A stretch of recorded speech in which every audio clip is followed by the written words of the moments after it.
بسم اللہ الرحمن الرحیم نحمدہ ونصلی علی رسولہ الکریم اما بعد فقد قال اللہ تبارک وتعالی فی القرآن المجید والفرقان الحمید اعوذ باللہ من الشیطان الرجیم بسم اللہ الرحمن الرحیم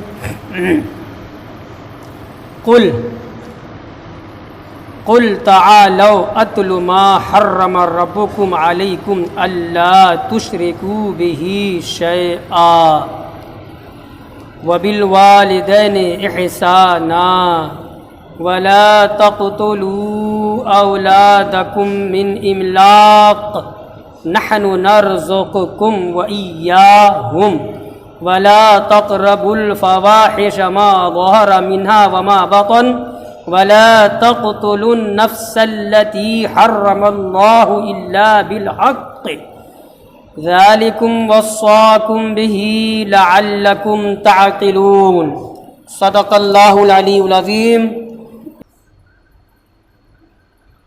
سورہ انعام آیت نمبر 151، بڑی سی آیت ہے، میں نے وہی ایک آیت پڑھی ہے۔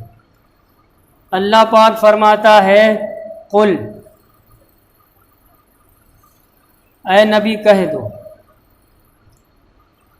کئی بار بتلا چکا ہوں قل کے بارے میں، یہاں یا ایھا النبی تو نہیں ہے، آیا ہے کہیں کہیں یا ایھا الرسول بھی آیا ہے، یا ایھا النبی قرآن میں آیا ہے، یا ایھا الذین آمنوا بار بار آتا ہے، یا ایھا الناس بھی آیا ہے۔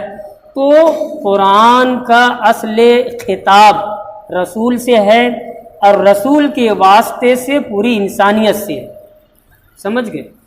تو قل یہاں پہ جو ترجمہ لفظ کا ہوگا بس یہی، تم کہہ دو، تو کہنے والا اللہ ہے، کس سے کہہ رہا ہے؟ نبی سے۔ اے نبی، اب مطلب کیا ہوا؟ اے نبی تم کہہ دو۔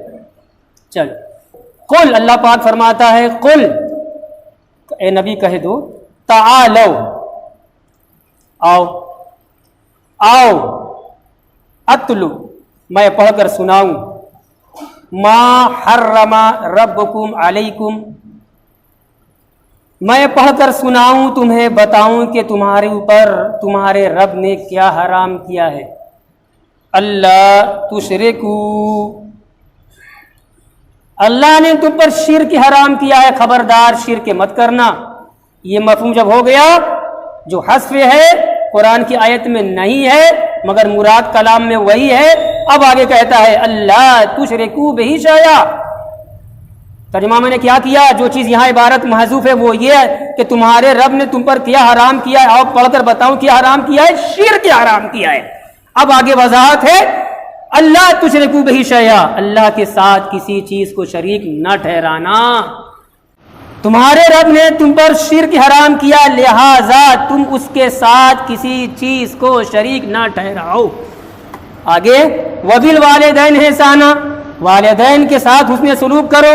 یہاں بھی نکالیں گے حسب عبارت کی، یہاں پہ کچھ محذوف ہے، وہ یہ کہ والدین کے ساتھ بدسلوکی کو اللہ نے حرام کیا، لہذا تم والدین کے ساتھ حسن سلوک کرو۔ یہ ہوا تفسیری ترجمہ۔ یہ مفہوم نہیں ہے ہاں کہ والدین کے ساتھ سلوک کرنے کو اللہ نے حرام کر دیا، استغفر اللہ، یہ نہیں ہے۔ سمجھ گئے آپ؟ دو چیز ہوئی۔ اگر اسی میں ٹکڑے پر بحث کروں پورا وقت ہو جائے گا، اور بارہا آپ سن بھی چکے ہو، سب سے بڑا گناہ شرک ہے اور سب سے بہتر عبادت نماز ہے۔ کوئی صحابی آئے، ایک صحابی آئے حضور کے پاس اور آ کر کے عرض کیا ای العمل احب عند اللہ یا رسول اللہ، اے اللہ کے رسول، اللہ کو سب سے محبوب عمل کون سا ہے؟ کون سی نیکی، کون سا حسن عمل، اچھا عمل اللہ کو سب سے زیادہ پسند ہے؟ حضور نے فرمایا الصلاۃ علی وقتہا، نماز کو اس کے وقت پر پڑھ لینا، یہ اللہ کو بہت پسند ہے، سب سے زیادہ پسند ہے، اللہ کو سب سے محبوب ترین جو ہے جو نیکی پسند ہے وہ یہی ہے کہ نماز کا وقت ہوا نماز پڑھ لے، کچھ وقت گزرا، کچھ لمحات، کچھ منٹ کہہ لیں اپنی زبان میں، ان صحابی نے پھر وہی سوال دہرا دیا۔ حضور کی خدمت تھی، حضور کی بارگاہ تھی، چند صحابہ تھے، تو ایک بار تو جواب پا چکے ہیں۔ حضور نے فرما دیا کہ نماز کو الصلاۃ علی وقتہا، نماز کو اس کے وقت پر پڑھ لینا، یہی احب العمل عند اللہ، اللہ کے ہاں سب سے محبوب ترین عمل ہے۔ اس کے بعد کیا کہا؟ کچھ دیر گزرنے کے بعد ثم ماذا، اللہ کے رسول اس کے بعد نماز کو اس کے وقت پر پڑھ لینا یہ سب سے بڑی محبوب ترین شے ہے خدا کی بارگاہ میں۔ ثم ماذا، پھر اس کے بعد سوچو، نماز کے بعد تو ذکر ہے، پھر روزہ کا آنا چاہیے تھا، یا حج کا آنا چاہیے تھا، زکوٰۃ کا آنا چاہیے تھا۔ تو ثم ماذا، اللہ کے رسول اس کے بعد کون سا عمل اللہ کو پسند ہے، سب سے زیادہ محبوب ہے؟ تو اللہ کے رسول نے نماز کے بعد کیا تعلیم فرمائی؟ بر الوالدین، بر الوالدین، والدین کی اطاعت و فرما برداری، والدین کے ساتھ حسن سلوک، یہی سب سے بڑی عبادت ہے نماز کے بعد۔ قرآن کہہ رہا ہے کہ تمہارے رب نے تم پر جو چیزیں حرام کیا میں پڑھ کر سناؤں، شرک حرام کیا، لہٰذا اس کے ساتھ کسی چیز کو شریک نہ ٹھہراؤ۔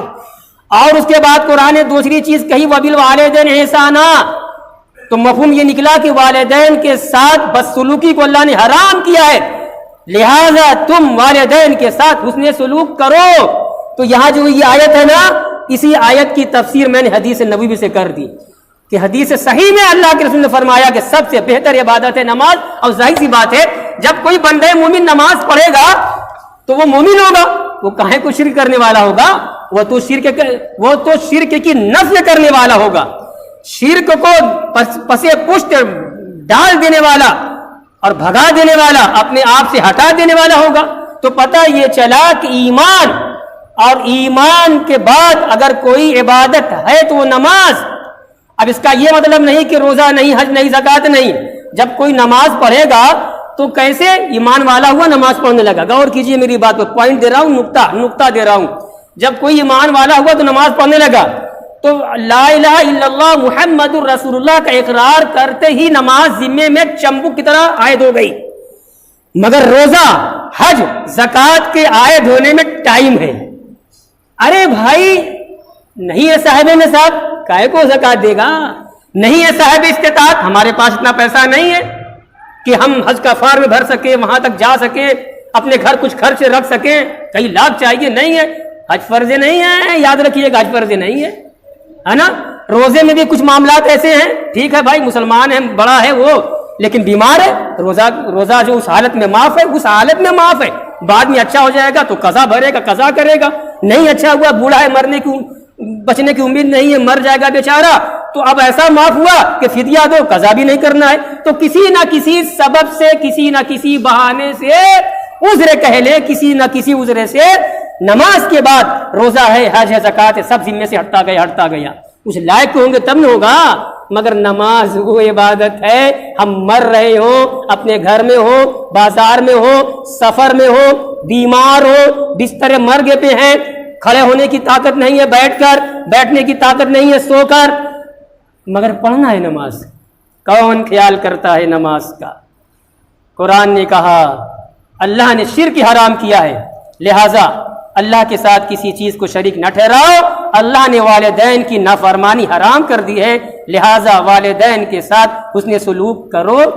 وَلَا تَقْتُلُوا أَوْلَادَكُمْ، اور اپنی اولاد کو قتل مت کرو۔ یہ عرب کے جو لوگ تھے نا، وہاں سے سنتے آئے نا، تو جس طریقے سے ان کی خرافات تھی، ان کی افواہات تھی، ان کی منطق تھی، اور یہ حرام وہ حرام سب بیان کر دیا میں نے کئی مرتبہ، تو ایسے ہی یہ کیا کرتے تھے، اپنی اولاد کو قتل بھی کرتے تھے۔ اور اولاد کو جو قتل کرتے تھے تو دو وجہ اس میں بڑی خاص تھی۔ ایک وجہ تو میں نے کئی مرتبہ بیان بھی کر دی ہے کہ اتنی ناک شان والے بنتے تھے، اتنے غیور بنتے تھے، لڑکی بڑی ہوگی، رشتہ ناتا تلاش کرنا ہوگا، کوئی ہمارا داماد بنے گا، اس کے آگے ہماری ناک کٹے گے، جھک جائیں گے، مار دو اس کو بچپن ہی میں۔ یہ حیوانیت کی انتہا ہے، ایک سبب۔ اور دوسرا سبب یہ بھی ہے، وہ قرآن نے بیان، جو میں نے بیان کیا وہ حدیث میں ہے، قرآن نے بیان کیا ہے، فاقے کے ڈر سے۔ بدویت کا زمانہ تھا، حضور کی آمد سے پہلے جو وقت تھا بدویت کا زمانہ تھا، وہ گنوار پن اور کوئی یعنی خاص ان کا تمام افراد کا کوئی خاص کاروبار نہیں تھا، لیکن سب کے ساتھ نہیں، سب کے پاس نہیں، قافلہ اس زمانے میں بھی جاتا تھا، مکے سے وہاں ملک شام وغیرہ جاتا تھا، چمڑے کی تجارت ہوتی تھی، ہے نا، عطر ہے، چمڑا ہے، اور کیا کیا سب آتا ہے تذکرہ تاریخ اسلام میں۔ تو ان میں ایسے لوگ بھی تھے جو کنگال تھے، ان کے پاس ذریعہ معاش نہیں تھا، تو خود اپنی زندگی دو بھر ان کے لیے، اپنا کھانا، اپنا پیٹ پالنا، اب اولاد ہوئی مار دو اس کو۔ یہ اگر تمہید آپ نے سمجھ لی، اب سنو آگے، وَلَا تَقْتُلُوا أَوْلَادَكُم مِّنْ إِمْلَاقٍ، قرآن کہتا ہے کہ اپنی اولاد کو فقر و فاقہ کی وجہ سے قتل مت کرو، نحن نرزقکم وإیاہم، اللہ فرماتا ہے ہم تمہیں رزق دیں گے، وإیاہم، اور انہیں بھی رزق دیں گے۔ اولاد جب آتی ہے نا، ماں باپ کو جب اولاد پیدا ہوتی ہے، اولاد مذکر ہو یا مؤنث ہو، لڑکی ہو یا لڑکا ہو، کہتے ہیں بڑے لوگ اپنا مقدر لے کے اولاد آتی ہے، سمجھ گئے؟ قرآن کہتا ہے کہ فقر و فاقہ کی وجہ سے، اس کے ڈر سے اپنی اولاد کو قتل مت کرو، نحن نرزقکم وإیاہم، ہم تمہیں بھی رزق دیں گے، انہیں بھی دیں گے رزق۔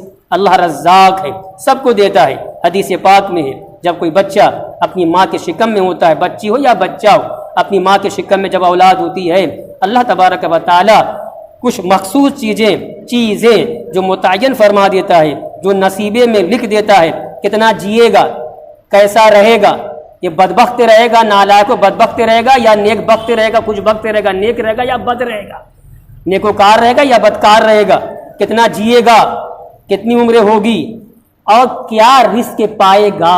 ہائے رے انسان، ہم ہو کہ آپ ہوں، ہائے رے روزی، ہائے رے پیسہ، ہائے رے پیسہ۔ ٹھیک ہے، دنیا ہے، وسائل ہیں، تجارت ہے تو کرنا ہے، کاروبار کرنا ہے، دوڑ دھوپ کرنا ہے، اسی کا حکم ہے، مگر عقیدہ جمائے رہو، ایمان رہے، جو مقدر میں وہی ملے گا، ہمیں جو مقدر میں وہی ملے گا، ایک پیسہ نہ کم ملے گا نہ ایک پیسہ زیادہ ملے گا، اور جتنا مال جانا ہے، خسارہ ہونا ہے، وہ ہونا ہے۔